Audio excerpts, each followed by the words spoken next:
नमस्कार दोस्तों, आपका स्वागत है हमारे चैनल पर। आज हम एक महत्वपूर्ण और रोचक विषय पर चर्चा करेंगे। महाभारत ग्रंथ में बताए गए भोजन के नियम। ये नियम न केवल धार्मिक दृष्टिकोण से महत्वपूर्ण है, बल्कि वैज्ञानिक दृष्टिकोण से भी प्रमाणित है। इन नियमों का पालन करके हम न केवल शारीरिक स्वास्थ्य को बेहतर बना सकते हैं, बल्कि सुख, समृद्धि और वैभव की प्राप्ति भी कर सकते हैं।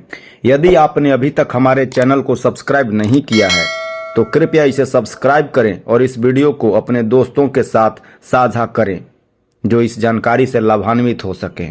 आइए बिना देर किए जानते हैं कि महाभारत में भोजन करते समय कौन कौन सी महत्वपूर्ण नियम बताए गए हैं। भोजन करने से पहले हमें 5 अंगों, 2 हाथ, 2 पैर और मुख को अच्छी तरह से धोकर ही भोजन करना चाहिए। यह स्वच्छता न केवल शारीरिक दृष्टिकोण से महत्वपूर्ण है, बल्कि इससे मानसिक शांति भी मिलती है। भोजन से पहले अन्नपूर्णा माता और अन्य देवताओं की स्तुति करना चाहिए और यह प्रार्थना करनी चाहिए कि सभी भूखे प्राणियों को भोजन प्राप्त हो।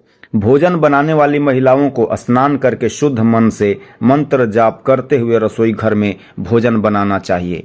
यह एक धार्मिक परंपरा है जो हमें शुद्धता और समर्पण की भावना से भर देती है। भोजन शुरू करने से पहले 3 रोटियां निकालनी चाहिए, एक गाय के लिए, एक कुत्ते के लिए और एक स्वघोषणा के लिए। इसके बाद अग्निदेव को भोग अर्पित करने के बाद ही घर वालों को भोजन देना चाहिए।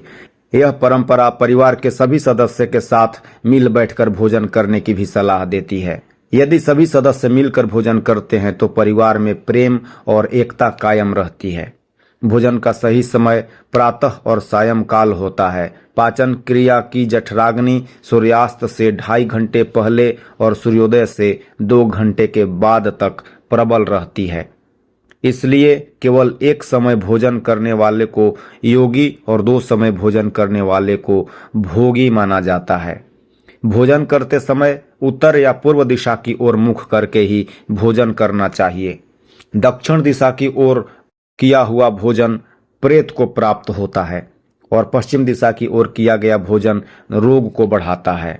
भोजन करते समय कुछ अवस्थाओं से बचना चाहिए। बिस्तर पर बैठकर टूटे फूटे बर्तनों में या मल मूत्र के वेग के समय भोजन नहीं करना चाहिए। शराब या अधिक शोर वाले स्थान पर भी भोजन करना अनुचित माना गया है। पीतल और वट वृक्ष के नीचे बैठकर भी भोजन नहीं करना चाहिए।